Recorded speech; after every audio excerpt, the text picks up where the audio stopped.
kehadirat ilahi yang membuktikan perintah dalam agama dan negara. Insyaallah wahai murid-murid sekalian, janganlah terpaut oleh bujukan nafsu, terpengaruh oleh godaan setan. Waspadalah akan jalan penyelewengan terhadap perintah agama dan negara, agar dapat melindungi diri kalau tertarik oleh bisikan iblis yang selalu menyelinap dalam hati sanubari kita semua.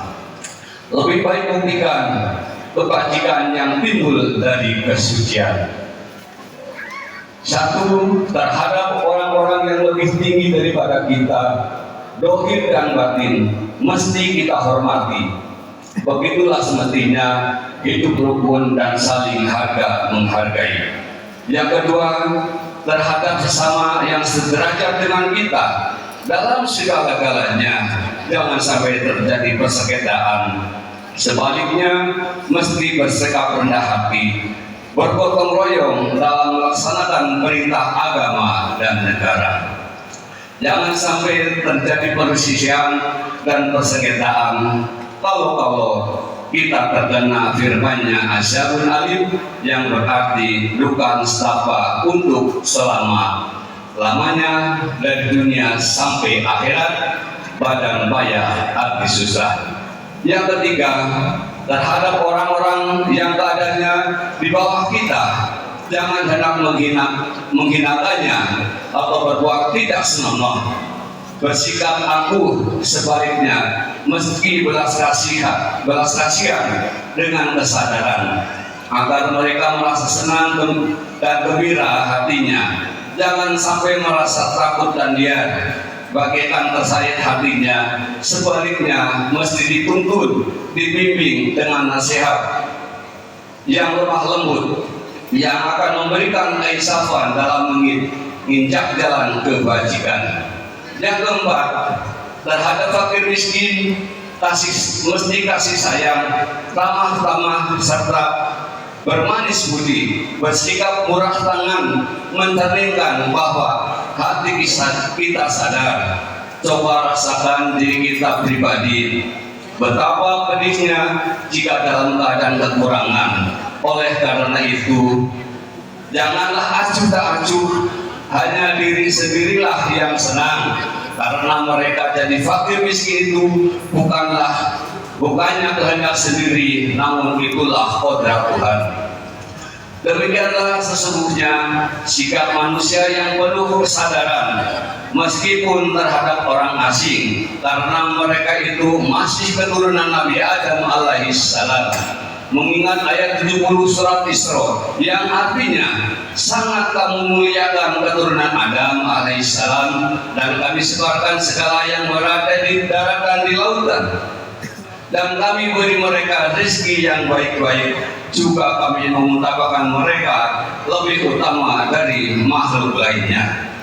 Kesimpulan ayat ini bahwa kita sekalian semestinya saling harga menghargai, jangan timbul kekecewaan, mengingat surat Al-Maidah yang artinya, hendaklah tolong-menolong dengan sesama dalam melaksanakan kebajikan dan ketakwaan dengan sungguh-sungguh terhadap agama dan negara. Sebaliknya, jangan tolong-menolong dalam berbuat baik, berbuat dosa, dan permusuhan terhadap perintah agama dan negara.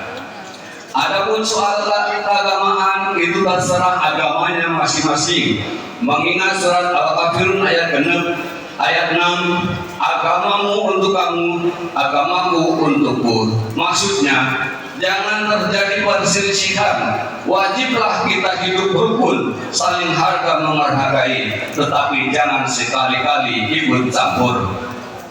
Cobalah renungkan pepatah leluhur kita, hendaklah kita bersikap budiman, tertib dan damai.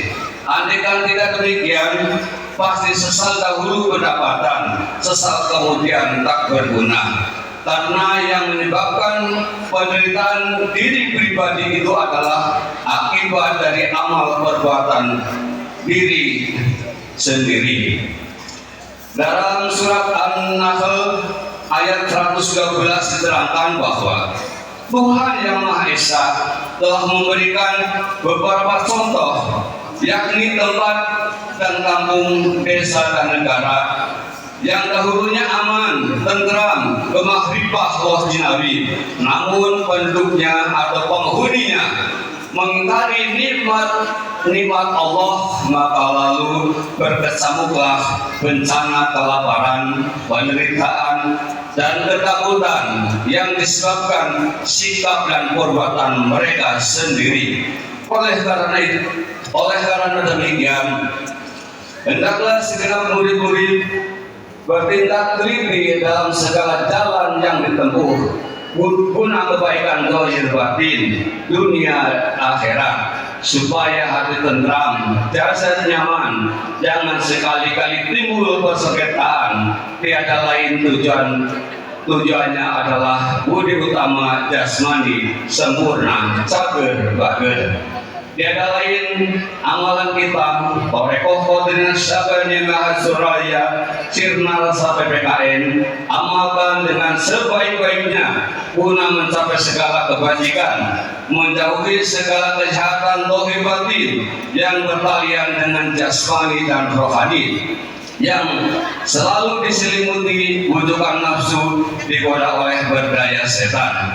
Wajah ini mesti dilaksanakan dengan seksama oleh segenap murid-murid agar supaya mencapai keselamatan dunia dan akhirat. Patapan Suraya 13 Februari 1956,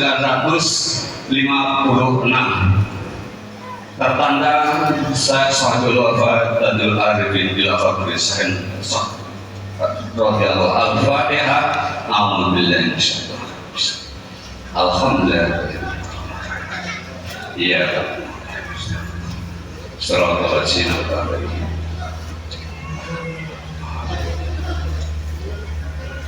Undian mutiara. 1. Jangan benci kepada ulama yang sezaman. 2. Jangan menyalahkan ajaran orang lain. 3. Jangan meneliti murid orang lain. Jangan berubah sikap meskipun disakiti orang lain. Yang 5, mesti menyayangi orang yang membencimu.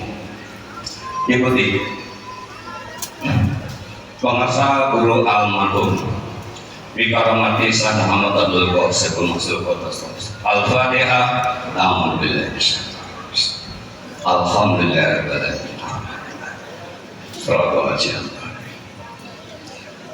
Pancasila. 1. Ketuhanan Yang Maha Esa. 2. Kemanusiaan yang adil dan beradab. 3. Persatuan Indonesia. 4. Kerakyatan yang dipimpin oleh hikmat kebijaksanaan dalam permusyawaratan perwakilan. 5. Keadilan sosial bagi seluruh rakyat Indonesia. Wassalamualaikum warahmatullahi wabarakatuh.